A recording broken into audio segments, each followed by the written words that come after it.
PMC ప్రేక్షకులకి నమస్కారం.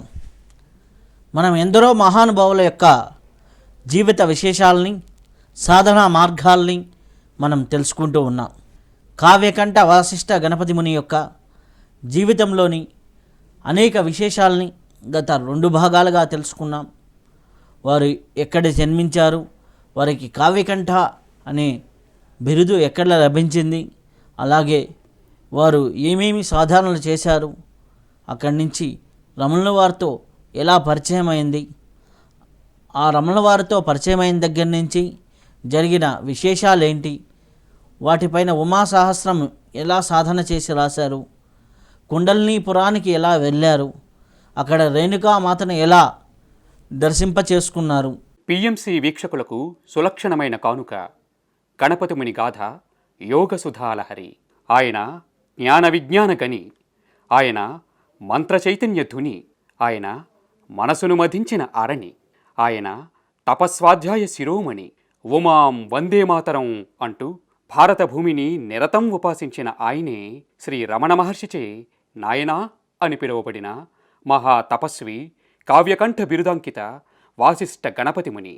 గణనాథుని తేజంసముగా అవతరించి కలువరాయి గ్రామాన జన్మించి శ్రీరమణుడి అంతేవాసిగా జీవించి మాతృదేశాన్ని ధ్యానించి దీనార్తుల్ని ప్రేమించి అస్పృశ్యత నణగించి ప్రజలలో దేశభక్తి రగిలించి సద్విద్యను ప్రసాదించిన అనుభవ దార్శనికుడు, మహాతాత్వికుడు, కపాలభేద సిద్ధుడు అయిన యోగి వరేణ్యుడు శ్రీ కావ్యకంఠ వాసిష్ఠ గణపతి మునీంద్రుల 86వ వర్ధంతి సందర్భంగా పిఎంసి ప్రేక్షకులకు సమర్పిస్తోంది కావ్యకంఠ గణపతి ముని గాథ యోగసుధాలహరి. పరశురాముడు చెప్పినటువంటి విశేషాలు, వాటి నుంచి ఋగ్వేద సారంలో ఉన్నటువంటి విశేషాలు, అలాగే వారు రాసినటువంటి ఒకే గంటలో 100కు పైన శ్లోకాలతో ప్రస్తావించిన తత్వానికి సంబంధించిన గ్రంథాల గురించి మనం గత 2 భాగాలుగా చర్చించుకున్నాం.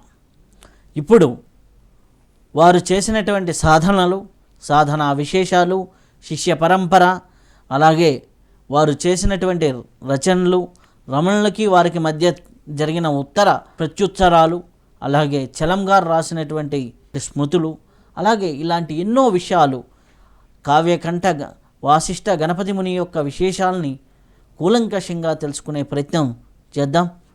మనం భాస్కర్ శర్మ గారు వారిపైన ఎంతో రీసెర్చ్ చేశారు. కావ్యకంఠ వాసిష్ఠ గణపతి యొక్క చరిత్ర పైన ఎంతో ఇది చేసి ఆ పరంపరకి చెందినవారు, వారు ఎట్లా కనెక్షన్ ఉంది ఆ పరంపరకు అనే విషయాలు కూడా ఈ భాగంలో తెలుసుకునే ప్రయత్నం చేద్దాం. నమస్కారం అండి. నమస్కారం అండి. కావ్యకంఠ వాసిష్ఠ గణపతి ముని గారంటే గోకర్ణంలో సాధన చేశారని అవునండి అంటారు. ఆ సాధనా విశేషాల గురించి. గణపతి మునీంద్రులు ఆయన యాత్రలో భాగంగా కాలడి యాత్ర చేసి ఆ తర్వాత ఆయన గోకర్ణ యాత్ర చేశారు. గోకర్ణ యాత్రలోనే ఆయనకి దైవరాతుడు కనిపించారు. దైవరాతుడిని చూడగానే ఆయన స్మృతి పథంలో ఈ పిల్లవాడు తన పూర్వజన్మ కింకరుడు అంటే శిష్యుడు అని గుర్తించారు గురువుగారు. అలా ఎందరినో గుర్తించారు. అందులో దైవరాతుడు ఒకరు. దైవరాత అంటే ఆయనది విశ్వామిత్ర గోత్రం. ఆ ప్రవరలో దైవరాత అనేటువంటి ఋషి ఒకళ్ళు ఉన్నారు. అందుకని ఆ ఋషి పేరే ఈ గణపతి ముని గారు తెలుసుకుని ఆయన గోత్రం ఇంకా చెప్పకుండానే పిల్లవాడు అతను ఏ గోత్రానికి సంబంధించిన వాడు గురువుగారు తెలుసుకుని ఆ గోత్ర ప్రవరలో ఉన్నటువంటి ఒకనొక ఋషి పేరుతో ఆ పిల్లవాడిని సంబోధించి నువ్వా దైవరాత ఇక్కడున్నావు అంటూ పక్కనే ఉన్నటువంటి అమ్మగారికి అంటే విశాలాక్షి అమ్మగారికి ఎరుకుపరిచి ఇదిగో ఈ పిల్లవాడు కోసమే మనం ఇక్కడికి వచ్చాం, నేను చెప్పానా అంటూ గణపతి ముని గారు ఆ పిల్లవాడిని హక్కుని చేర్చుకున్నారు. అప్పటికి అతను పిల్లవాడు, చిన్నవాడు.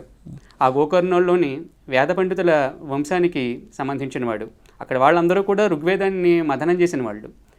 ఒకనొకప్పుడు మయూర మహారాజు ఎందరో మంది బ్రాహ్మణుల్ని, ముఖ్యంగా 1000 మంది దిగ్గజాల లాంటి బ్రాహ్మణుల్ని గోకర్ణంలో ఉండేలాగా అద్భుతమైనటువంటి మేధా సంపత్తి కలిగినటువంటి వాళ్ళందరినీ కూడా అక్కడ ఆయన వాళ్ళకి నివాసాన్ని ఏర్పరిచి ఒక వేద ధర్మం, వైదిక ధర్మం పరిఢవిల్లాలని ఆయన కోరుకున్నారు. అలాంటి వంశాలకు సంబంధించినటువంటి మహాపండితుల వంశాలలోకే దైవరాతుడి వంశం వస్తుంది. వారి తాతగారు మహా విశేషమైనటువంటి శాస్త్రజ్ఞుడు. ఆయన మనవడైన కాబట్టి తాతగారి బాటలోనే పిల్లవాడు కూడా పయనించాలని సకల శాస్త్రాలు కూడా అతనికి చెప్తున్నారు. ఈ నేపథ్యంలో గణపతి ముని గారు ఆయన కనిపించగానే పిల్లవాడిని హక్కును చేర్చుకోవడం, అంతటితో ఆ పిల్లవాడికి సకల శాస్త్రార్థాలని కూడా గురువుగారు బోధించారు. గురువుగారికి దైవరాతుడి పని ఏమిటంటే శుశ్రూషయా విద్య. కాబట్టి గురువుగారికి ఉదయం అంతా సేవ చేసుకునేవాడు పిల్లవాడు. రాత్రిపూట గురువుగారు దైవరాతుడికి విద్యను నేర్పేవారు. అలా అతి తక్కువ కాలంలోనే సమయం తక్కువ ఉన్నా రాత్రిపూటే విద్య చెప్పినా గురువుగారి యొక్క కృప, అలాగే ఆ శిష్యుడి యొక్క కృషి, ఆ ఉన్న సమయాన్ని కాల సంకర్షణీయ విద్యలాగా ఆ ఉన్నటువంటి కాలాన్ని పూర్ణంగా సద్వినియోగం చేసుకునేటువంటి ప్రయత్నం, అది దైవ ఘటనతో జరుగుతుంది ఇదంతా కూడా. అలా వాళ్ళు అనతి కాలంలోనే ఎన్నో విషయాలు నేర్చుకునేలాగా అయ్యారు అక్కడ పిల్లలు. ముఖ్యంగా దైవరాతుడికి అక్కడ ఉన్నటువంటి పిల్లలు కూడా గణపతి ముని గారు చాలా విషయాలు చెప్పారు. కానీ ప్రధానంగా దైవరాతుడిని ఆయన సంకల్పించారు కనుక ఒక సద్విద్యని అతనికి ప్రసాదించారు. అలాగే దైవరాతుడు కూడా గురువుగారి మీద శ్రద్ధాభక్తులతో పూర్ణ విశ్వాసాలతో విద్యని నేర్చుకున్నవాడై ఉన్నారు. నేను రీసెంట్గా అంటే ఒక 6 నెలల క్రితం ఇది కామారెడ్డి సైడ్ ఒక టెంపుల్ ఉంది. ఆ టెంపుల్లో ఉన్నటువంటి వారు గత 30 సంవత్సరాలుగా ఎటువంటి ఆహారం తీసుకోరు. వారితో ఒక గురు సాంగత్యం చేయడం జరిగింది. చేసినప్పుడు వారు దైవరాతుడి గురించి చాలా గొప్పగా చెప్పారు. వారు గణపతి ముని యొక్క శిష్యులని, వారు మొదట్లో కొద్దిగా మందబుద్ధి ఇట్లా ఉండేదని, ఆ తర్వాత వారు ఋగ్వేదంలో ఉన్నటువంటి మంత్రాలు అంటే మనకి అందుబాటులో లేనటువంటి కొన్ని మంత్రాలని దర్శించి చెబుతుంటే కాయకంటే గణపతి ముని గారే రాశారు అనేది, అంటే ఆయన ఆకాశిక్ రికార్డులో ఉన్నటువంటి వాటిని దర్శిస్తూ నోటితో చదువుతూ ఉంటే గురువు గారు దాన్ని రాశారని, అవి యజ్ఞ శ్లోకాలుగా వాళ్ళు వాడుతున్నామని చెప్పారు. సరస్వతి గురు కటాక్షం కోసం అంటే సరస్వతికి సంబంధించి అమ్మవారికి సంబంధించిన ఎన్నో మంత్రాలను, వేద మంత్రాలని వారు రాస్తే వీరు ఇక్కడ యజ్ఞ ప్రక్రియలో వాటిని వాడుతున్నారు. అదే అనేసి అప్పుడు మొట్టమొదటిసారిగా దైవరాతుడు గురించి చాలా డెప్త్గా చదవటం జరిగింది. అది ఎట్లా సంభవించింది? దైవరాతుడు ఆకాశిక్ రికార్డ్స్లో ఉన్నటువంటి వేదాన్ని దర్శించి చెప్తుంటే జనరల్గా గురువులు రాయరు, కానీ ఇక్కడ గణపతి ముని గారు రాయటం ఏంటి? అది చాలా లోతైన ప్రశ్న. దీనికి చాలా విశ్లేషణాత్మకంగా సమాధానం ఇవ్వాల్సి ఉంటుంది. అందుకోసం ముందుగా నేను అనుకుంటున్నటువంటి విషయంలో మీరు అడిగినటువంటి ప్రశ్నలో ఒక మాట మొదట అన్నది దైవరాతులు మంద బుద్ధిగా ఉండేవారట కదా అన్నటువంటి మాటను మనం ఆ విషయాన్ని మనం పక్కకి పెట్టవలసి ఉంటుంది. ఎందుకంటే దైవరాతుడు మందబుద్ధిగా లేడు.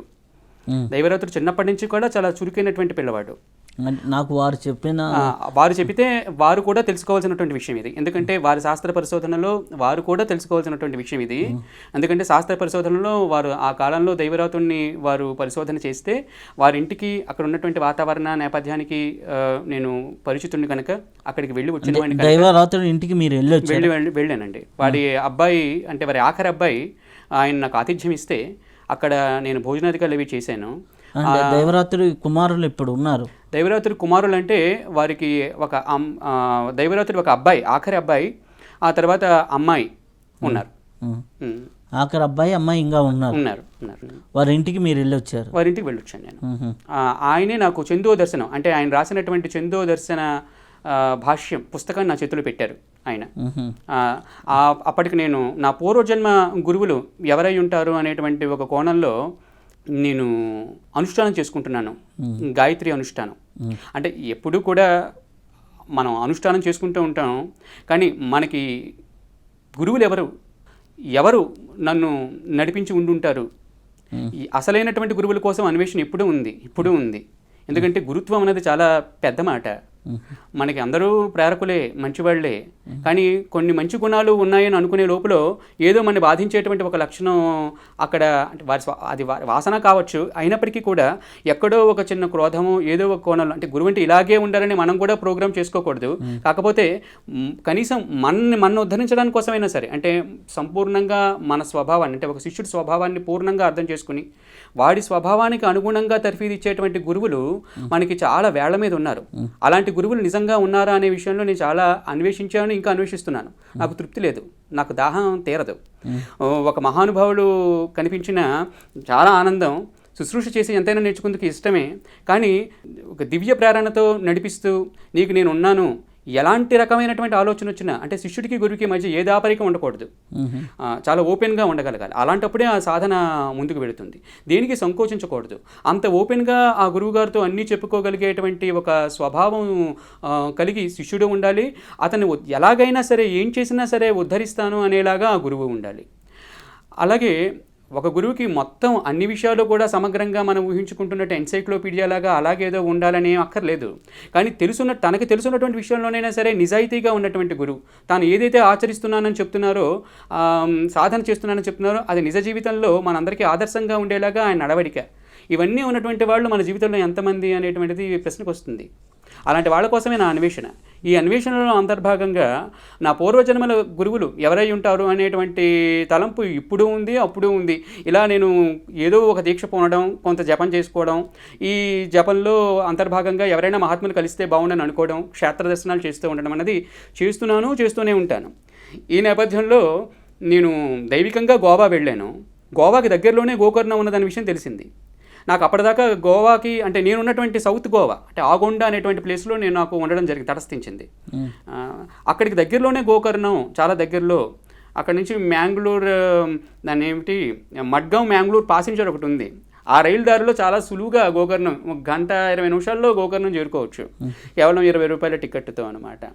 అందుకని ఇలా నేను ఆ రైలు యాత్ర ద్వారా గోకర్ణం చేరుకోవడం, అక్కడ బ్రాహ్మణ అగ్రహారాల్లో ఉండడం, దైవ దర్శనాలు చేసుకోవడం అనేది చేస్తూ వచ్చాను.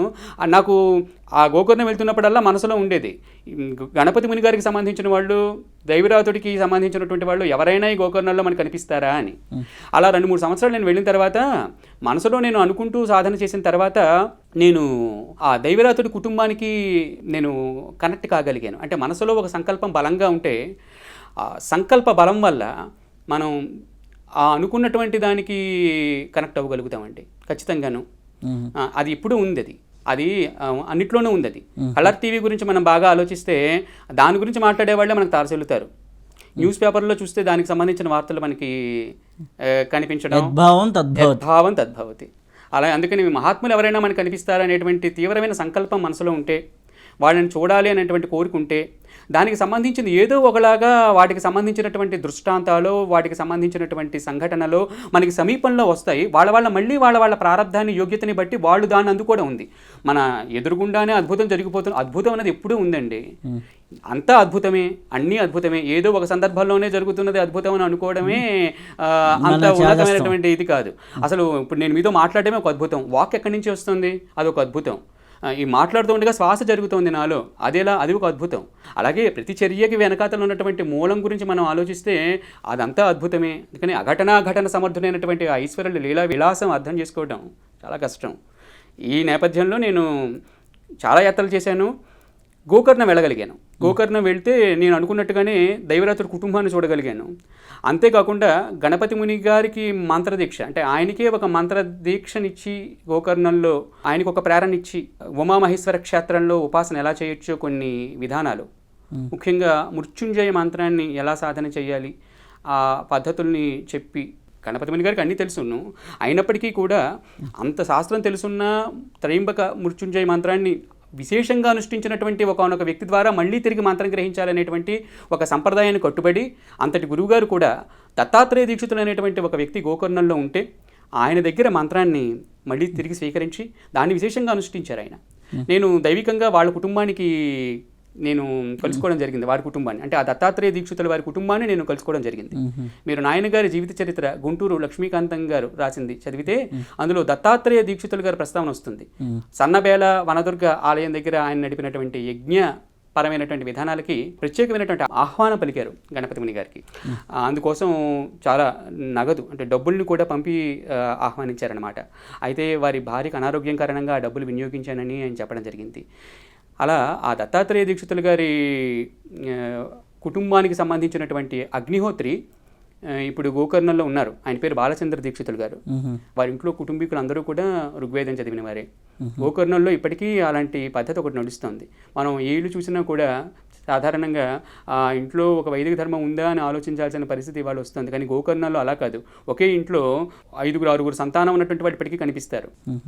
వారింట్లో అందరూ వేదం చదివిన వాళ్ళే. వేదం అంటే సామాన్యమైన అంతా కూడా ఉదాత్త అనుదాత్త స్వరప్లుతాలతో ఉండేటువంటి వేదం చదవడం, సస్వరంగా చదవడం, దాంతోపాటు ఆ వేదానికి అంగాలైనటువంటి వాటి మీద కూడా సరైనటువంటి అర్ధపుష్టి కలిగి ఉండడం, ఇవన్నీ కూడా మనకి చాలా ఆనందాన్ని కలిగిస్తాయి. ఇవాళ కాలంలో అగ్నిహోత్రం చేసేవాళ్ళు మనకి లేరు, చాలా తక్కువ.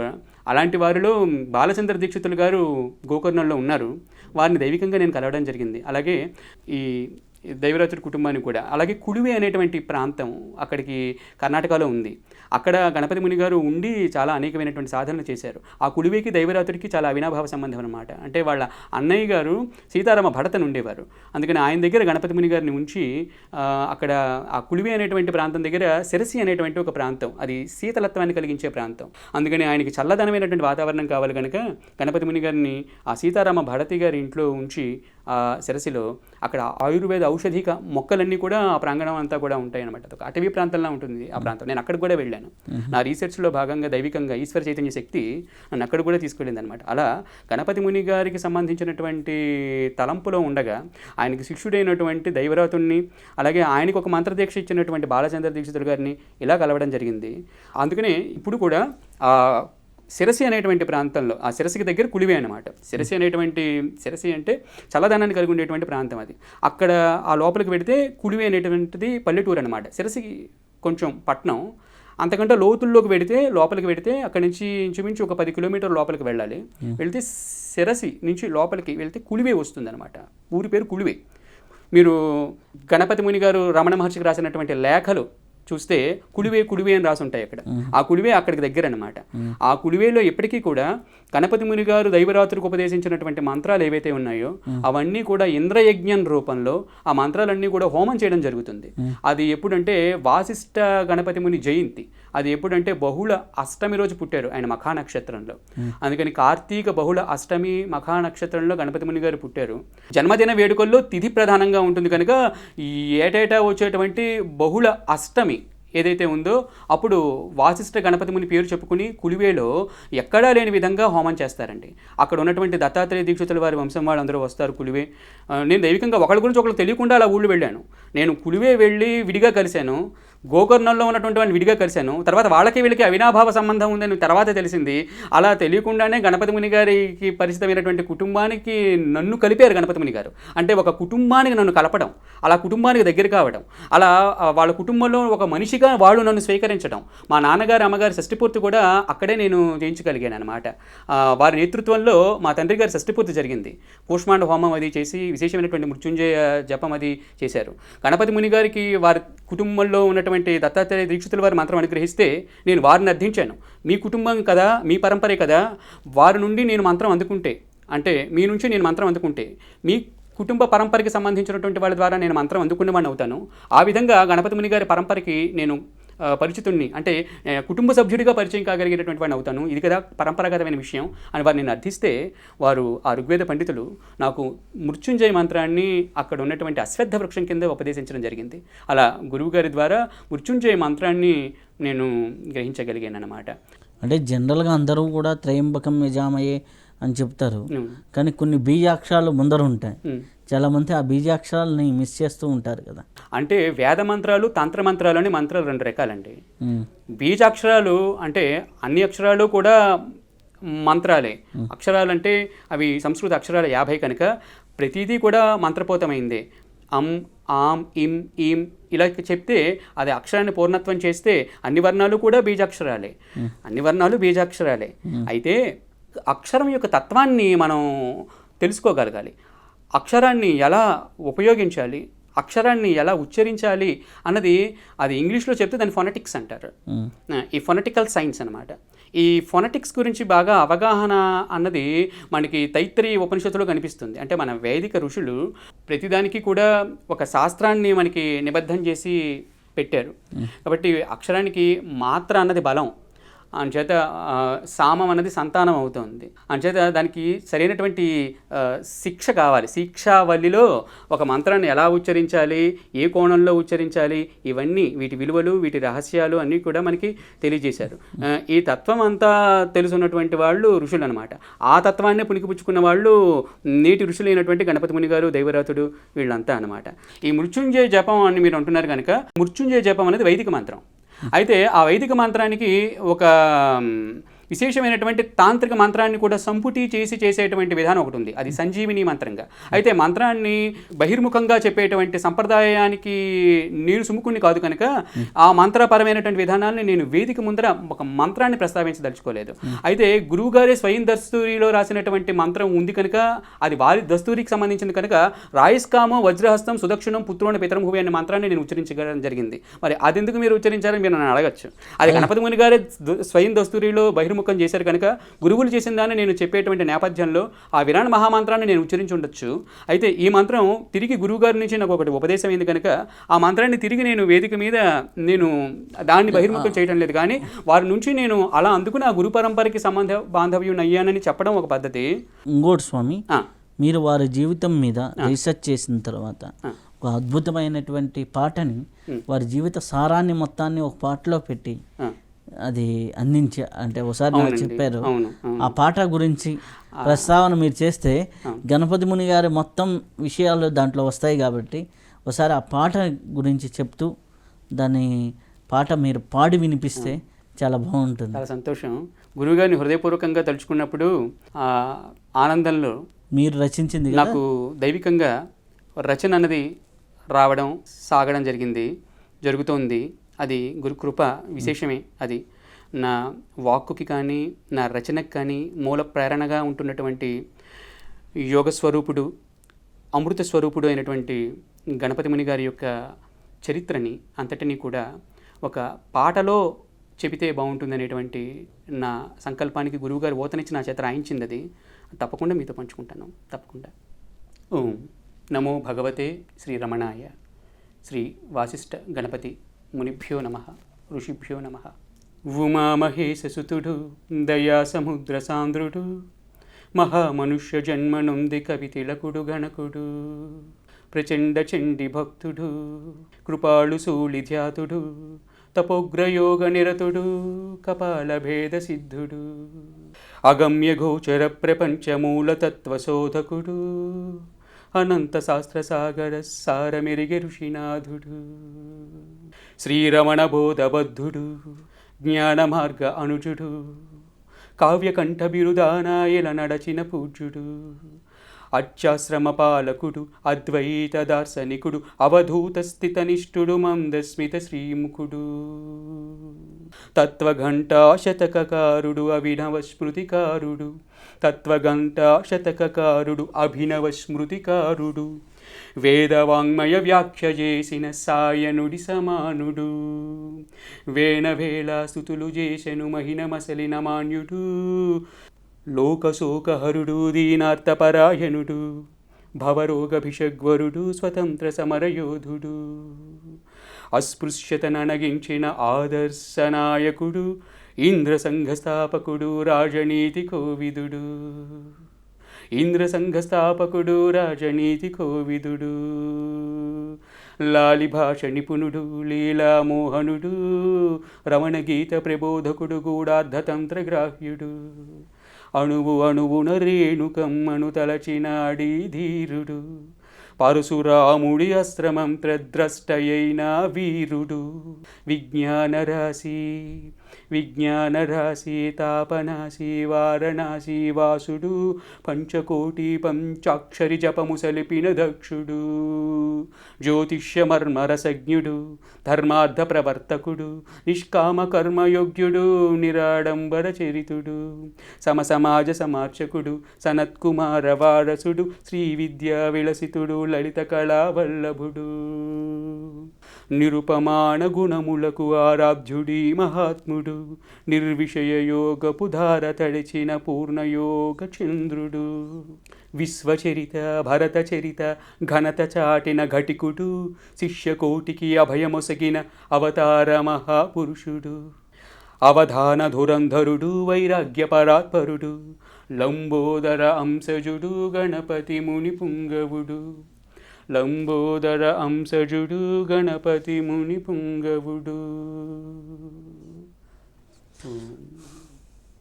ఇప్పుడు స్వామి దీంట్లో వారు జీవితంలో కావ్యకంఠ బిరుదు, అలాగే వచ్చేసి పరాశరుడు రేణుకమ్మని గత భాగాల్లో వచ్చింది, కొన్ని విషయాలు రాలేదు. వాటిని ఒకసారి మీరు ఆ పాట ఆర్డర్లో చాలా బాగుంది, ఆ ఆర్డర్లోనే దాన్ని సింపుల్గా వారి జీవిత విశేషాలకి అన్వయిస్తూ ఎక్స్ప్లెయిన్ చేయగలుగుతారు? తప్పకుండాను. ఈ పాట ఆధారంగా గణపతి ముని చరిత్ర అంతా దొరకబుచ్చుకుని చెప్పే ప్రయత్నం గడిచినటువంటి 2 ఎపిసోడ్లోనూ ఉన్నటువంటి సూక్ష్మ అంశాలన్నింటినీ కూడా ఒక రీక్యాప్యూల్ లాగా ఈ ఎపిసోడ్లో మన వింటున్నటువంటి వీక్షకులకి మరొక మిళితమైనటువంటి మిశ్రమ పూర్ణమైనటువంటి ఒక పదార్థంగా వడ్డించడానికి సంసిద్ధున్నాయి.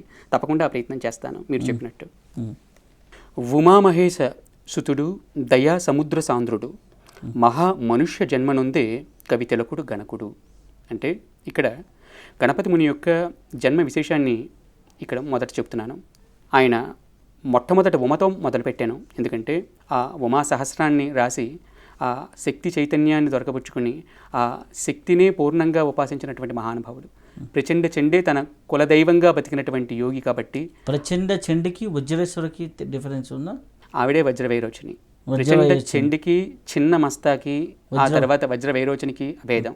ఆ శక్తికి ఉమా చైతన్యానికి కూడా అభేదం. అయితే ఉగ్రపరంగా ఉన్నటువంటి శక్తి చండి అయితే, ఆ శక్తిలోనే ఒక సాత్విక చైతన్య ధోరణి కలిగినటువంటి శాంత స్వరూపిణి ఉమ. అయితే ఉమ అనేది ఒక పూర్ణత్వాన్ని కలిగినటువంటి నామం. అంటే వేదంలో శక్తికి ఇచ్చినటువంటి నామం ఉమ. వేదంలో పార్వతి ఇవన్నీ కూడా శక్తి ఒకటే, ఎప్పుడూ శక్తి ఒకటే. ఒకటిగా ఉన్నటువంటి శక్తిని మనం ఉచ్చరించాలి అంటే అది ఉమ. ఎందుకంటే ఉమ అన్న ఓం అన్న ఒకటే. ఆ ఊ మా అనేటువంటి అక్షర చైతన్యం ఊమాలో ఉంది చూడండి. ఊ ఆ మా అంటే ఆ ఊమా అని తిరగేస్తే ఊ ఆ మా. అందుకని ఓంకారం చేస్తే శుద్ధమైనటువంటి చైతన్యం తెలుస్తోంది. తద్వారా అందులోనే మిళితమై ఉన్నటువంటి మహామాయ అంటే బ్రహ్మానికి అంటనటువంటి మాయ తెలుస్తుంది. బ్రహ్మానికి అంటనటువంటి మాయని పట్టుకుంటే దానికి మూలమైనటువంటి బ్రహ్మం తెలుస్తుంది. అందుకని ఉమ అంటే మహామాయ, అంటే మాయకు అంటని మాయ. అగ్నిలో ఉన్నటువంటి దహించే శక్తి అగ్నిని కాల్చటంలే, అన్నిటినీ కాలుస్తుంది. అలాగే శుద్ధ బ్రహ్మ చైతన్యంలో ఉన్నటువంటి మాయ బ్రహ్మానికి అంటటం లేదు. అందుకని పరమేశ్వరుడికి అంటని మాయ మనకు అంటుతోంది. అందుకని ఆ అంటినంతకాలం మన స్వరూపం మనకు తెలియదు. అందుకని మాయకి అంటకుండా ఉండగలగడం అన్నది ఒక కృప. మాయకి అంటకుండా ఉండాలంటే మాయనే పట్టుకోవాలి. ఎలాగా అంటే ఆ మాయని విద్యామాయగా పట్టుకుంటే ఆ విద్య మనకి బ్రహ్మానికి చేరువ చేస్తుంది. ఆవిడే అమ్మ. ఆ విద్యా మాయకి కూడా మూలమైనటువంటి మహామాయ స్వరూపిణి ఉమ. వేదం అలాగే నిర్వచించింది. వేదంలో ముఖ్యంగా కీనోపనిషత్తు అంతా కూడా ఉమ చైతన్యాన్ని చెప్తుంది. ఆ ఉమే గాయత్రి. ఆ గాయత్రికి ఉమకి మళ్ళీ అభేదం. ఆ ఉమని తెలుసుకున్నవాడే హనుమంతుడు. ఇది మళ్ళీ అంతర్నిగూఢమైనటువంటి విషయం కనుక ఉమ అన్నదాని ఒక్క మాట, ఒక్క అక్షరాన్ని దొరకబుచ్చుకుని అనంతంగా కొన్ని రోజుల పాటు, కొన్ని సంవత్సరాల పాటు మనం మాట్లాడుకోవచ్చు. అయితే మాటలు అన్నది దానికి అంతం లేదు. అనుభవ సారం ఇక్కడ మౌనమే ఆశ్రయించారు, మౌనాన్నే ఆశ్రయించారు యోగులంతా. వాళ్ళు మౌనంతో విషయాన్ని తెలుసుకున్నారు. అప్పుడప్పుడు మండూకాల్లా అంటే కప్పల్లాగా బయటకు వచ్చి వారు ఆ తెలుసుకున్నటువంటి మౌన వాణిని ప్రకటన చేశారు. కప్పలు ఎప్పుడూ కూడా గుహల్లోనే తలదాచుకున్నాయి. అవి సాధన చేసి తరువాత బయటకు వచ్చి వర్షాకాలంలో అరిచాయి. అలాగే మౌనంలో సాధన చేసినటువంటి మహానుభావులంతా వాళ్ళు తర్వాత బయటకు వచ్చి ఆ సారాన్ని అంతా ఎలుగెత్తి చాటారు మాండూకాల్లా. అలా వచ్చిందే మాండూక్య ఉపనిషత్తు. ఆ ఉపనిషత్తు చెప్పినవాడే మాండూక్య మహర్షి. అందుకే ఆయనకి మండూకం అనేటువంటి పేరు. కప్ప చాలా ఆదర్శం. ఆ మాండూక్య ఉపనిషత్తు అంతా ఓంకారాన్ని ప్రతిపాదన చేసింది. ఆ ప్రతిపాదన చేసినటువంటి ఓంకార తత్వమే ఉమాతత్వం కూడా. ఏ ఓంకారం అయితే బ్రహ్మస్వరూపాన్ని తెలియజేస్తుందో ఆ ఓంకార తత్వాన్ని తెలియజేస్తుంది ఉమ కూడా. వైదికంగా ఏదైతే ఓంకారమో అదే ఓంకారాన్ని అర్థం చేసుకునేటువంటి వాళ్ళకి మహర్షులు కల్పించినటువంటి ఒక ఉపాయమే ఉమ. రామ శబ్దం సరిగ్గా ఉచ్చారణ రానప్పుడు వాల్మీకి నారదుడు ఉపదేశించినటువంటి తరుణోపాయమే మర. అలాగే ఓంకారంలో సాధనకి ఉపక్రమించడానికి ముందర మన యోగులు, మన ఋషులు ప్రజలకి అందరూ శక్తి స్వరూపులు కనుక వాళ్ళకి తెలియచెప్పినటువంటి ఒక ఉపాయమే ఉమా తరుణోపాయం. అందుకని ఉమని పట్టుకుంటే ఓం తర్వాత తెలుస్తుంది. ఓం శుద్ధ వైరాగ్యాన్ని ఇస్తుంది కనుక ఉమా అంటే ఉమా చైతన్యాన్ని మనం పట్టుకుంటే ఆ శక్తితో మనం జాగ్రత్త అవస్థని మనం బ్యాలెన్స్ చేసుకుని, అంటే ఇక్కడ సమత్వం యోగ ఉచ్యతే కాబట్టి సమత్వాన్ని మనం దొరకపుచ్చుకుని సమత్వం ఆధారంగా అంతకంటే పైన ఉన్నటువంటి చైతన్యానికి మనం చేరుకోవచ్చు అన్నమాట. కాబట్టి ఉమా అనేటువంటిది విశేషమైంది. కాబట్టి ఆ ఉమా మహేశ్వరుల యొక్క సుతుడు ఈయన అని చెప్తున్నాం. కాబట్టి ఏదైతే పరమార్థిక సత్యంలో ఒకటో ఆ ఒకటే అనేకమైంది. కాబట్టి అవే ఉమా మహేశ్వరులై ఈ సృష్టికి ఉపాదాన కారణము, నిమిత్త కారణము అవుతున్నాయి. ఉమ ఏదైతే ఉందో ఆ ఉమ ఈ జగత్తుకి ఉపాదాన కారణం అవుతుంది. ఇక మహేశుడు నిమిత్త కారణం అవుతున్నాడు. కాబట్టి ఉపాదాన కారణానికి, నిమిత్త కారణానికి కూడా ఒక ఉపాధిగా దొరకపుచ్చుకుని ఎవరైతే అవతరణ చేశాడో అతను కవితలకుడై, గణకుడై, గణపతిగా ఉన్నాడు. అతను పరమార్థాన్ని, తత్వాన్ని మనకి చెప్పడం కోసం మానవ రూపంలో వచ్చాడు. అందుకని గణపతి తేజో అంశగా గణపతిని కొలుస్తూ మొదటి వాక్యం రాశాను అనమాట. కాబట్టి అతను మామూలు మనిషి కాదు, అతను మహామనుష్యుడు అని చెప్తున్నాను అనమాట. అందుకని మహామనుష్య జన్మనుంది కవితలకుడు గణకుడు అని చెప్పడం జరిగింది. ఎందుకంటే గణక అంశ కాబట్టి గణపతి, అతను దయా సముద్రుడు అని చెప్తున్నాను. ఇక రెండవ దాంట్లోకి వస్తే ప్రచండ చండి భక్తుడు, కృపాలుశూలి ధ్యాతుడు, తపోగ్ర యోగ నిరతుడు, కపాల భేద సిద్ధుడు. ఇదే శక్తితత్వాన్ని పంచదశీ మంత్రంగా సాధించిన వాళ్ళు ఉన్నారు. అలాగే సాధించారు ఈయన కూడాను. అది ఆసురి గాయత్రి అంటారు దానిని. పంచదశీ మంత్రాన్ని ఒకటి వైదికంగా చేసే గాయత్రి, అదే గాయత్రిని తాంత్రిక పరంలో చేస్తే కనుక దాన్ని ఆసురి గాయత్రి అని దానికి ఒక రహస్యమైనటువంటి పేరు ఉంది అనమాట. ఆ గాయత్రి తత్వం కూడా ఎరిగినటువంటి వారై ముఖ్యంగా నవాక్షరి అంటే 9 అక్షరాలతో కూడినటువంటి మంత్రం ఏదైతే ఉందో దాన్ని చాలా విశేషంగా ఉపాసన చేసినటువంటి వ్యక్తి ఈయన. కాబట్టే ప్రచండ చండి భక్తుడు, కులదేవంగా ఆయన ఉన్నారు కనుక ఆ ఉమాతత్వాన్ని వజ్రతత్వంగా అంటే వజ్రనాడు అన్నది మూలాధార చక్రం లోపల ఉంటుంది. కుండలినిలో మనకి వచ్చినప్పుడు సుష్మనాడి, వజ్రనాడి, చిత్రనాడి, బ్రహ్మనాడి ఉంటుంది. వజ్రనాడికి వజ్రే మనకి వజ్ర వైరోచనీ దేవి అధిష్టానంగా ఉంటుంది. అవునండి. వజ్రనాడి అన్నది సుషుమ్న నాడి లోపల ఉంటుంది. ఆ నాడిలో అంతర్గతంగా చిత్రనాడి ఉంటుంది. ఆ చిత్రనాడికి ఇంకా అంతర్గతంగా లోపలికి వెళ్ళినప్పుడు బ్రహ్మనాడి ఉంటుంది. మన అరిటాకు ఎట్లాగైతే అరటి బోధలో ఒక పొర తీసేసరికి ఇంకోటి ఉంటుందో అలా. అవును, ఇవన్నీ కూడా సూక్ష్మమైనటువంటి అంశాలు.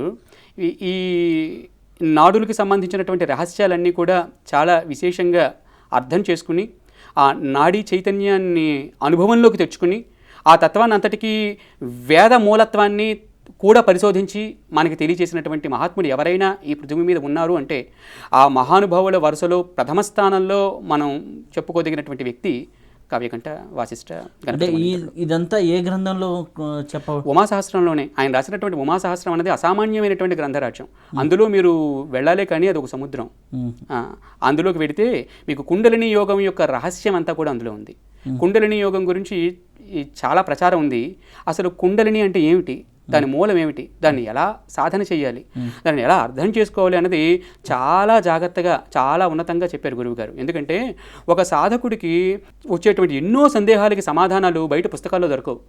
పుస్తకాల్లో దొరకనటువంటి సమాధానాలకి సమాధానం ఎక్కడైనా మనకు దొరకాలి అని అనుకుంటే అది కావ్యకంఠ గణపతి ముని గారి యొక్క పుస్తకాల్లో దొరుకుతాయి.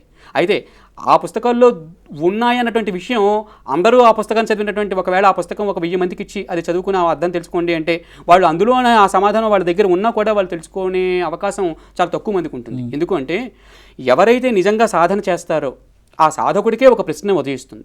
ఆ ఉదయించినటువంటి ప్రశ్నకి తగ్గినటువంటి సమాధానం అందులో ఉంది అనేటువంటి స్ఫురణ కూడా తట్టి సమాధానం తెలుసుకోగలుగుతాడు. కృష్ణుడు దైవాంశ సంభూతుడు అన్నటువంటి విషయం ఆ కృష్ణుడు ఎదురుగుండానే నడుస్తూ ఉన్నా కూడా చాలా మందికి తెలియలేదు. అసలు ఆయన అవతార పురుషుడు అనేటువంటి విషయమే చాలామంది గ్రహించలేకపోయారు. కేవలం పాండవుల్లో కూడా చాలా కొంతకాలం పాటు వాళ్ళు బావగానే వాళ్ళు భావించారు అంతేను.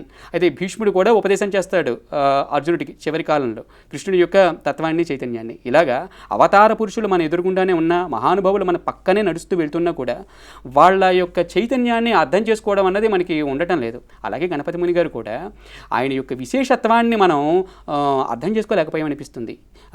దానికి యోగులు, ఋషులు కూడా ఇంతటి మహానుభావుణ్ణి ఈ రాసినటువంటి గ్రంథాన్ని లోతుల్లోకి ఎక్కువ చూడలేదేమో ఈ కాలంలో కూడా నాకు అనిపిస్తుంది. అయితే ఆ గ్రంథాన్ని నిజంగా పరిశీలించాలి. నిజంగా ఆత్మజ్ఞానంతో ముందుకు వెళ్దాం అనుకునేటువంటి వాళ్ళకి రమణ మహర్షి విశేషమే. అయితే యోగపరంగా ముందుకు వెళ్దాం అంటే రకరకాల సంస్కారాలు ఇక్కడ. యోగపరంగా ఎవరైతే ముందుకు వెళ్దామని అనుకుంటున్నారో ఆ వాసనాగతమైనటువంటి వాళ్ళకి గణపతి ముని ఒక అద్భుతమైనటువంటి అండ, ఆయన ఒక బలం. ఆయన ఉంటే ఆయన మన పక్కన ఉన్నట్టే. ఎందుకంటే ఇది నా స్వానుభవంతో చెప్తున్నాను, ఎందుకంటే యోగ సాధకుడిగా నేను సాధన మొదలుపెట్టినప్పుడు దానికి సంబంధించినటువంటి సమాధానాలు ఎవరైనా చెప్తారా అని నేను ఎదురు చూసినప్పుడు అందరూ ఆడంబరంగా చెప్పేటువంటి వాళ్ళే చాలామంది. అంటే నేను ఎవరిని ఇక్కడ నిందాస్తుతి ఎప్పుడూ పనికిరాదు, ఎవరిని ఏమీ అండం కాదు, ఇది ఒక పురుషవాక్యం కూడా ఉండకూడదు అంటారు సాధనలో. కాబట్టి అందరూ మహానుభావులే. కానీ సాధన దగ్గరికి వచ్చేసరికి ఈ విషయాన్ని మనకి హృదయపూర్వకంగా వారికి సమాధానాలు దొరకడం దుర్లభమైంది. షట్చక్రాల గురించి అందరూ చెప్పేవారే ఉన్నారు. అయితే ఈ చక్రాల ఆరోహణ అవరోహణ క్రమం అన్నది ఎవరు చెప్తున్నారు? ఆరోహణ అవరోహణ క్రమం అన్నది విశేషంగా విపులీకరించి చెప్పినటువంటి ధీశాలు ఎవరైనా ఉంటే అది గణపతి ముని. అంటే షట్చక్రాల గురించి చెప్పడం ఉంది. కింద నుంచి పైకి వెళ్తే పైనుంచి కిందకి దిగితేనే వాడు మళ్ళీ తట్టుకొని ఉండగలుగుతాడు. అవును. అలాగే సుషుమ్న నాడికి 2 రకాల దారులు ఉన్నాయని చెప్పారు. ఆ దారుల్ని కనుక్కున్నటువంటి వ్యక్తి ఎవరైనా ఉన్నారు అంటే అది స్వానుభవంలో కనుక్కున్నారు కాబట్టి గణపతి ముని గారు చెప్పగలిగారు. ఆజ్ఞ నుంచి వెనక్కి, మూలాధారం నుంచి పైకి కదా. మూలాధారం నుంచి పైకి వెళ్ళేటువంటి దారి ఒకటి, పైనుంచి కిందకి వెళ్ళేటువంటి దారి ఒకటి, 2 ఉన్నాయి. అయితే వీటికి 2 పేర్లు ఉన్నాయి. కింద నుంచి పైకి వెళ్ళేటువంటి నాడికి ఉన్నటువంటి పేరు అంటే మూలాధార చక్రం నుంచి ఆజ్ఞా చక్రం దాకా వెళ్ళేటువంటి దాన్ని పశ్చాన్నాడిగా చెప్పారు. అదే సుషుమ్న నాడికి. అక్కడి నుంచి సుషుమ్న నాడికి హృదయానికి ఒక దారి ఉంది. పూషనాడి కూడా ఉంది. కానీ ఇక్కడ అమృత నాడి అంటారండి దాన్ని. సహస్రార భాగం నుంచి హృదయానికి ఒక దారి ఉంది. ఆ దారి అంటే అక్కడి నుంచి అక్కడికి కలిసేటువంటి అమృత బిందువులు లోపల నుంచి వచ్చి హృదయ స్థానంలోకి చేరడానికి ఒక నాడి ఉంటుంది. అది అమృత నాడి. హృదయానికి అనుసంధానమై ఉన్నటువంటి నాడి అది అమృత నాడిగా చెప్పారు. హృదయం దగ్గర ఉంటుంది, అది హృదయ గ్రంథి అనమాట. అది హృదయ కుహర మధ్య కేవలం బ్రహ్మమాత్రం. అహమహమితి సాక్షాత్ ఆత్మరూపేణ భాతి హృది విస మనసాస్వం చిన్వత మజ్జతావ పవన చలన రోధాద్ ఆత్మనిష్టో భవత్వం అన్నది దానికి సంకేతపరమైనటువంటి శ్లోకమై ఉంది. అంటే ప్రతి వాళ్ళు కూడా హృదయం గుహలోకి చేరాల్సిందే. మానవ జన్మ యొక్క ప్రయోజనం, మానవ జన్మ యొక్క లక్ష్యం అదే అయి ఉంది. ప్రతి జన్మకి కూడా మనిషి ఫలితం ఆశిస్తాడు. ప్రతి మనిషి ఫలితాన్ని ఆశించి ముందుకు వెళ్తున్నాడు. అయితే ఫలితం ఆశించకుండా పని చేయమంటుంది మన ధర్మం. మరి ఫలితం ఆశించకుండా ఏ పని చేయగలం మనం? ఫలశ్రుతి వేదాల్లోనూ అన్ని చోట్ల మనకు కనిపిస్తుంది కదా. అంటే వేదంలో పూర్వభాగంలో ఫలం ఉన్నప్పటికీ ఫలాన్ని కోరుకున్నటువంటి వాళ్ళు అనేక రకాల లోకాలకు వెళ్తున్నారు అంతే. కానీ ఉన్నతమైనటువంటి పరమశ్రేణిని ఇంకా ఎప్పటికీ కూడా పరమానందాన్నే పొంది దుఃఖాన్ని ఎప్పటికీ అనుభవించకుండా ఉండాలి అని ఏ మనిషి అయితే కోరుకుంటాడో అతనికి ఫలాన్ని ఆశ్రయించకుండా ఉండడమే లక్ష్యమై ఉంది. మరి ఫలాన్ని ఆశ్రయించకుండా ఏం చేయాలి అంటే ప్రయోజనాన్ని ఆశిస్తూ ఫలాన్ని విడిచిపెట్టాలి. ప్రయోజనానికి ఫలానికి ఇక్కడ వ్యత్యాసం ఉంది. ప్రయోజనం అంటే ప్రయోజనం లేకుండా పిచ్చివాడు కూడా ఉండడు. ప్రయోజనం ఉండాలి. ప్రయోజనం ఏమిటి అంటే మానవ లక్ష్యం ఏమిటో ఎరిగి దానికి తగినట్టుగా ఒక సాధనా మార్గం ఎంచుకుని, మోక్షం అనేది సిద్ధవస్తువే అయినా మనిషి జన్మ మనం ఎత్తాం కనుక దానికి తగినట్టుగా వాసనలు కర్మానుభవాలని గుర్తించి ప్రారబ్ధాన్ని సాక్షిగా అనుభవిస్తూ ఉన్నటువంటి జన్మని సార్థకం ఉన్నతత్వంగా దాన్ని మనం అనుకుంటూ ముందుకు వెళ్ళేటువంటి ఒక ప్రక్రియ.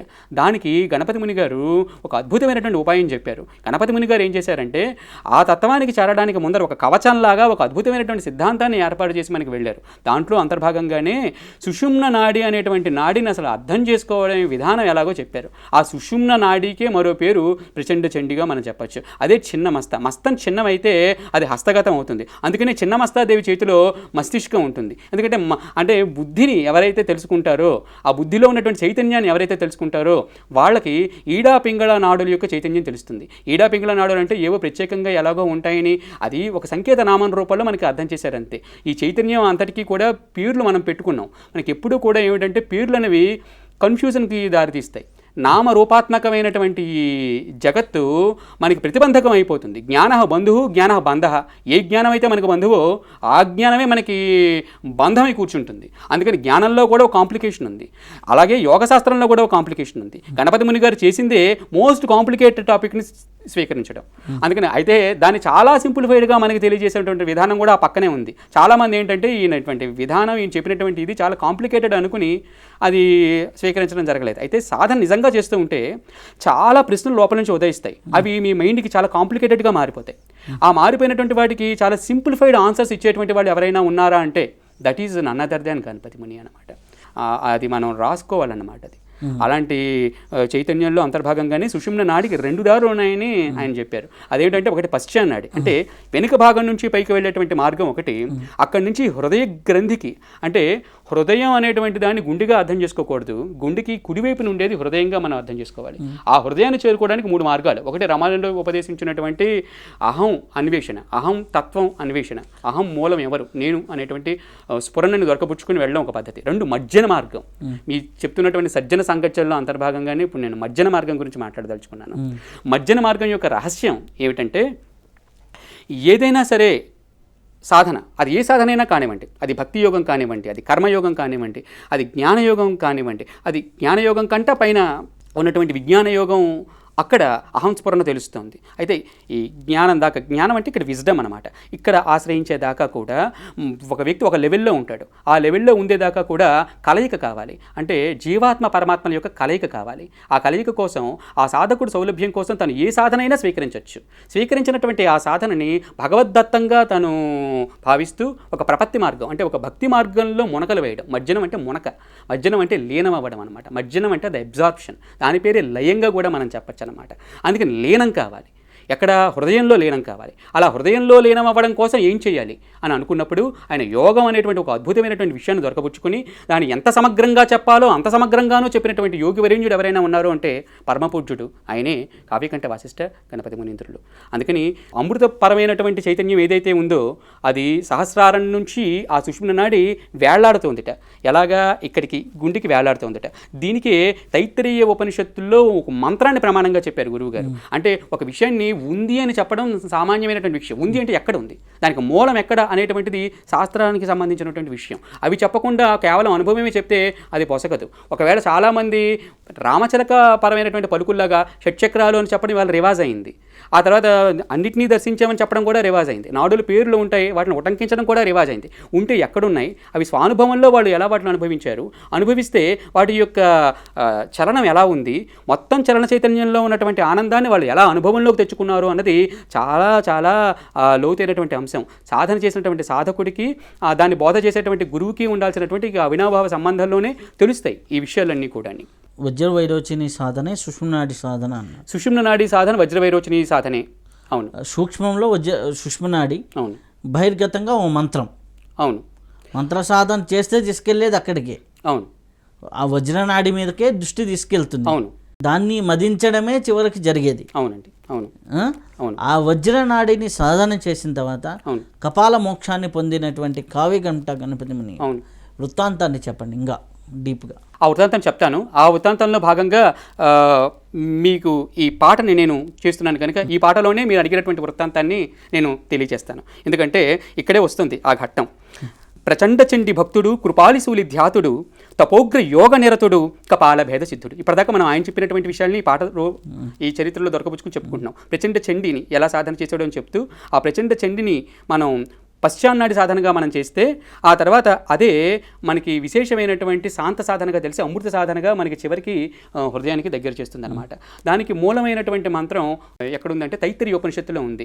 అంతరైన ఇవతాలుకి అని చెప్తూ దానికి వ్యపోహ శీర్ష కపాలైనటువంటి మంత్రం అక్కడ పరమ ప్రమాణంగా ఉంది. ఆ తైత్తరీయ ఉపనిషత్తులో వ్యపోహ శీర్ష కపాలైనటువంటి మంత్రం యొక్క మూలాన్ని గణపతి ముని గారు మనకి తెలియజేశారన్నమాట. అంతే స్వానుభవంలో తెలుసుకున్నారండి. అంటే ఈ హృదయం నుంచి ఈ సహస్రానికి ఒక దారి ఉంది. ఆ దారిని తెలుసుకుని ఆ దారిలో వెళ్ళారు గురువు గారు. వెళ్ళిన తర్వాత ఆయన ఆమ్ర గుహలో ఇంద్రాణి సహస్రం అంటే ఆయన ప్రచండ చండి త్రిసతిని కలిపితే దాన్ని కొందరు ఇంద్రాణి సహస్రం అని అంటున్నారనమాట. యాక్చువల్గా అది ఇంద్రాణి సప్తసతి, అంటే 700 శ్లోకాలతో కూడింది ఇంద్రాణి సప్తసతి. అది కూడా అనతి కాలంలో చాలా తక్కువ కాలంలోనే రాద్దామని సంకల్పించుకుని ఆయన ఆమ్ర గుహలో కూర్చుని రాస్తున్న సందర్భంలో గురువుగారికి చాలా శిరో బాధ ఎక్కువై తీవ్రమైనటువంటి తలపోటు వచ్చింది. ఇంతటి తలపోటులో ఆయన ఏమీ రాయలేకపోయారు, అడుగు బయటికి పెట్టలేకపోయారు, ఆ గుహ దాటి ఏమీ చేయలేకపోయారు. ఆ గుహ చాలా చిన్నది కనుక అక్కడే ఇరుక్కుపోయి ఉన్నారు. అక్కడ చిరుపాకం కొండ అనేటువంటి ఆయన శిష్యుడు ఒక్కడు లేఖకుడిగా ఉన్నారనమాట. అది రాత్రివేళ కావడంతో బయటికి వెళ్ళేటువంటి వీధి దీపాలు కూడా లేవు, బయటికి వెళ్ళే అవకాశం లేదు. ఈయనకి ఇలా నొప్పి పడుతున్నారు, బాధపడుతున్నారు అని చెప్పడానికి కూడా అవకాశం లేనటువంటి పరిస్థితి. ఇలాంటి నేపథ్యంలో ఆయన భార్య తలమునకలు అవుతోంది. ఆవిడ గణపతి ముని గారి పిల్ల వజ్రేశ్వరి కూడా అక్కడే ఉన్నారు. ఆ అమ్మాయి తలమునకలు అవుతోంది. వీళ్ళందరూ ఇబ్బంది పడుతున్న సందర్భంలో రమణ మహర్షి ఆయన గురువుకి ఎలాగైనా తెలియజేయాలి ఈ విషయాన్ని అని అనుకుంటున్నారు, అవ్వలేదు. ఈ సందర్భంలో ఆయన శిరోవేదన అలా పడుతూ అలా ఉండగా ఆయన తలలో నుంచి ఒక టప్ అనేటువంటి చప్పుడు ఒకటి వచ్చింది. వస్తే ఆయన తలలో నుంచి ఒక దివ్యమైనటువంటి జ్యోతి బయకి వెళ్ళి ఆ ఉన్నటువంటి ఆ గుహ చుట్టూ తిరిగింది. తిరిగితే ఆశ్చర్యపోయారు చుట్టుపక్కల వాళ్ళంతా కూడా. అక్కడ చుట్టుపక్కల ఇంకెవరూ లేరు. చుట్టుపాకం కొండయ్య ఆ ఉన్నటువంటి వాళ్ళని చెప్తున్నాను, వారే చుట్టుపాకం కొండయ్య అక్కడ ఉన్నటువంటి అమ్మగారు అన్నమాట. వాళ్ళు చూసి ఆశ్చర్యపోయారు. ఆ చుట్టూ కూడా తిరిగిన తర్వాత ఆ జ్యోతి అంతర్ధానమైంది. విషయం ఏమిటంటే తలలోంచి అంత పెద్ద శబ్దం వచ్చినటువంటి ఏ వ్యక్తి అయినా సరే బతకడం అనేది అసాధ్యం. ఆ వ్యక్తి మరణించాలి. ఎందుకంటే అది వాళ్ళ కాలంలో బ్రెయిన్ హెమరేజ్ అంటారు దాన్ని సైంటిఫిక్గా మనకి అంతే అంటారు. అలా బ్రెయిన్ హెమరేజ్ జరిగితే మనిషి చనిపోతాడు. కానీ ఆ తర్వాత 14 సంవత్సరాలు గురువు గారు జీవించారు. అదే ఆశ్చర్యకరమైనటువంటి విషయం. వజ్ర వైరోచిని ద్వారా కపాల మోక్షాన్ని సాధించి అదే 14 సంవత్సరాలు జీవించారు. ఇదే సాధనకే మనం పెట్టుకునే పేర్లు. నామరూపాలే ఇందాక మనం అనుకున్నాం, అవే బంధిస్తాయి, అవే మనకి బంధుత్వాన్ని ఇస్తాయి. కాబట్టి అస్థి భాతి ప్రియ తత్వాన్ని అర్థం చేసుకున్నటువంటి వాళ్ళు హాయిగా ముందుకు వెళ్తారనమాట. అలా దానికి అందుకనే గురువుగారు పేర్లు కూడా పెట్టారు. ఈ సాధనకి అనేక రకాల పేర్లు. వజ్ర వైరోచనకి ప్రచండ చండి అనేటువంటి పేరు, దీనికి ఇంద్రాణి అనేటువంటి పేరు, అధిష్టాన దేవత ఇంద్రాణి కాబట్టి దానికి ఇంద్రాణి అనేటువంటి పేరు కూడా ఉంది అనమాట. ఏ శక్తికి అయితే ఇంద్రాణి అనేటువంటి పేరు ఉందో ఆ ఇంద్రాణి శక్తే వజ్రశక్తి. ఆ వజ్రశక్తే మనం చెప్పుకుంటున్నటువంటి వైరోచని శక్తి కూడాను. మీరు దుర్గా సూక్తం చూస్తే వైరోచనీం కర్మ ఫలేషు జుష్టామని చెప్పబడుతుంది. ఆ వైరోచని అంటే వజ్ర అనేటువంటి పేరు. వజ్ర అనే పేరు ఎందుకు పెట్టారంటే అది చాలా కఠినంగా ఉండేటువంటిది, అంటే అది భేదించడానికి కష్టమై ఉండేటువంటిది. అందుకని అక్కడ భేదం కనుక జరిగితే అక్కడ అంటే గ్రంథులు అనేటువంటివి ప్రధానంగా శరీరంలో చాలా గ్రంథులు ఉంటాయి. అంటే గ్రంథికి నాడికి ఏమిటి తేడా అనేటువంటి ప్రశ్న వస్తుంది ఇక్కడ. ఏమిటి గ్రంథులు, ఏమిటి నాడులు అనేటువంటి ఇది వస్తుంది. శరీరంలో గ్రంథులు ఉన్నాయి, శరీరంలో నాడులు ఉన్నాయి. 3 కన్నా అధికమైనటువంటి నాడులు కలిసినటువంటి చోట ఒక చోట కనుక అవి ముడిపడితే వాటిని గ్రంథులు అన్నారు. Junction points. ఈ జంక్షన్ పాయింట్స్కి చాలా పేర్లు ఉన్నాయి. ఇంగ్లీష్లో వీటిని కొందరు ప్రెషర్ పాయింట్స్ అన్నారు. ఆ తర్వాత అంతకంటే అంటే ఈ ప్రెషర్ పాయింట్స్, ఆ తర్వాత సెకండరీ చక్రాస్, అవి ఇంకా అనంతంగా ఉన్నాయి. మెయిన్ చక్రాస్ అంటే main energy centres, secondary energy centres, ఆ తర్వాత నామినల్ ఎనర్జీ సెంటర్స్. ఈ యొక్క ఆకుపంచర్లో ప్రాణిక్ హీలింగ్లో నెంబర్ ఆఫ్ ఉండటం అనేది జరిగింది. ప్రధానంగా 7ని తీసుకొని చెప్పుకుంటూ వచ్చాం. శరీరంలో అనేక చక్రాలండి. చక్రాలు అంటే అది ఒక విధంగా ఎగ్జాగరేటివ్గా చెప్పేటువంటి పదాలే. చక్రం అంటూ శరీరంలో ఏమి అలాగే తిరుగుతూ ఉంటాయని అనుకోవడం ఒక భ్రమే. అది అంచేత చక్రాలు అనేవి అలా కాదు. వేదంలో సింపుల్గా చెప్పుకోవాలంటే శరీరంలో ఉన్నటువంటి చైతన్యానికి పేరే చక్రం. చక్రం అంటే ఒక యాక్టివేషన్ అనమాట. అయితే చక్రం అనేటువంటిది ఇక్కడ ఎందుకు ఉపయోగిస్తారంటే శరీరంలో ఎనర్జీ యాక్టివేట్ అవుతున్నప్పుడు శక్తి చాలన అన్నారు దాన్ని. శక్తి చలనం తెలుస్తుంది కనుక ఆ చలనం జరిగే చోట ఒక రొటేషన్ అంటే రక్త ప్రసరణ ఉధృతి తెలుస్తుంది. అది ఎలాగుంటుందంటే ఏదో తిరుగుతున్నటువంటి రూపంలో ఉంటుంది. బహుశా ఈ స్వానుభవం తెలుసుకున్నటువంటి వాళ్ళు బహుశా చక్రం అనేటువంటి పేరు ఉపయోగించి ఉంటారు. అందుకని ఎక్కడైతే శరీరంలో ఉన్నటువంటి శక్తి చైతన్యం మనకి చలనం ఎవరైతే గమనిస్తూ వచ్చారో ఆ గమనానికి ఒక నామకరణం వాళ్ళు చేసి వాటిని చక్రాలు అని వాటికి సంకేత రూపమైనటువంటి నామాన్ని తెలియజేశారు. అందుకనే బౌద్ధులు కూడా ఈ వజ్రేశ్వరుని ఉపాసన చేశారు. వాళ్ళు ఉపాసించేది కూడా వజ్ర వైరోచననే. అందుకని ఇందులో కపాల భేద సిద్ధుడు, తపోగ్ర యోగ నిరతుడు కపాల భేద సిద్ధుడు అని చెప్తూ అలా కపాల భేద తత్వం ఆయనకైతే ఆ తల ఆయనకి 2గా ఇలా చీలినట్టు అంటే సెరిబ్రమ్ క్రాక్ అన్నది మనకి గణపతి మూరి గారి తలని మీరు గమనిస్తే కనిపిస్తుంది. అది మనకి ఎవరైనా సరే ఒక యోగి ఉన్న సెరిబ్రమ్ క్రాక్ అయిన తర్వాత కూడా బతికున్నటువంటి వ్యక్తి ఎవరైనా ఉన్నారు అంటే పోయిన తర్వాత కపాలభేదం అయిందని అని చెప్పేవాళ్ళు చాలామందే ఉన్నారు. కపాలభేదం అయిన తర్వాత జీవించున్నటువంటి యోగి ఎవరినైనా మనం చూపించాలంటే ఒక గణపతి ముని గారినే మనం చూపించగలం. అయిన తర్వాత 14 సంవత్సరాలు ఆయన జీవించారు. ఆ జీవించినటువంటి కాలంలో ఆయన ఎలా జీవించారంటే ఇంకా అన్నం అన్న తినలేదు ఆయన. ఎందుకంటే అన్నరసం పనికిరాదు. చిత్రం ఏమిటంటే అలాంటివన్నీ ఏ డాక్టర్కి చూపిస్తాం మనం. అప్పుడు రమణ మహర్షికి ఆ విషయం తెలియజేస్తే ఆయన హుటాహుటన ఉదయమే మొన్నాడు వచ్చి తన శిష్యుడు అంతటి దీంట్లో ఉన్నారు, వైద్యులకే అందనటువంటి ఒక అద్భుతమైనటువంటి ప్రదర్శన ఆయన చేశారు. అది మనం చరిత్రలో చదువుకుంటే అంటే చరిత్రలో కొన్ని విషయాలు ఉంటాయి కానీ లోతుగా మనం వాటిని పరిశీలిస్తే అద్భుతమైనటువంటి అంటే రమణ మహర్షిలో ఉన్నటువంటి ఒక అద్భుతమైనటువంటి బిషగ్వరుడు అంటే వైద్యులకే అతీతమైనటువంటి ఒక వైద్యుడు మనకు కనిపిస్తాడు. ఎందుకంటే ఆ సమయంలో గణపతి ముని గారికి చికిత్స చేసింది ఆయనే. ఆయన తలపైన చిట్టావుదం తెప్పించినటువంటి చిట్టావుదాన్ని తలపైన పెట్టారు. చిట్టావుదం పెడితే ఈ నొప్పి తగ్గుతుంది అన్నటువంటి విషయం అసలు ఆయనకి ఎలా తెలుసు? ఆయనకి అన్ని విషయాలు ఎలా తెలుసు అన్నది ఒక ఆశ్చర్యకరమైనటువంటి విషయం. ఏ స్కూల్కి వెళ్ళలేదు, ఎక్కడా చదవలేదు, అలా మౌనంగా ఉన్నారు. ఎంతటి మేధావి అయినా, ఎంతటి అద్భుతమైనటువంటి వ్యక్తి అయినా ఆయన గణపతి ముని గారికి ఒక షెడ్యూల్ రాసిచ్చారు, మెను. అంటే ఏ ఆహారం తినాలి, ఏది తినకూడదు, ఇక్కడి నుంచి నీ శరీరం అంతా విద్యుత్ ప్రవాహంతో నిండి ఉంది. శరీరం అంతా విద్యుత్తే. ఆయన శరీరం ఎంత విద్యుత్ అంటే ఆయన రాగి లోహం కనుక ఆయన శరీరం తాకితే అది స్వర్ణంగా మారిపోయేది. అలాగే రాగి రాణాన్ని ఆయన పట్టుకుంటే ఆయన షాక్ కొట్టేది, ఎందుకంటే ఆయన శరీరం అంతా విద్యుత్ కనుక.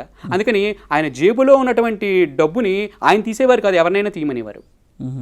అలాగే ఆయన శరీరంలో ఉన్నటువంటి స్వేదం బొట్టు కనుక ఆ రాగి లోహం మీద పడితే అది అద్భుతమైనటువంటి అయస్కాంత శక్తితో, ఆ అద్భుతమైనటువంటి విద్యుతీకరణతో అది లోహంగా, అది బంగారంగా మారినటువంటి సంఘటనలు ఉన్నాయి. అయితే ధనపరమైనటువంటి ఆశ శిష్యులు కలుగుతుంది కనుక డబ్బు చేసేటువంటి అకృత్యాలు అన్నీ కావని ఆ స్వర్ణసిద్ధి రహస్యాలని కానీ, ఆ స్వర్ణసిద్ధుల యొక్క విశేషాలు కానీ ఏ శిష్యులకి ఆయన ఎరుకపరచలేదు. ఆ విషయాల్ని ఆయన చెప్పే ప్రయత్నము చేయలేదు. ఆ తర్వాత అసలు వాటి విషయాలు మాట్లాడనే లేదు.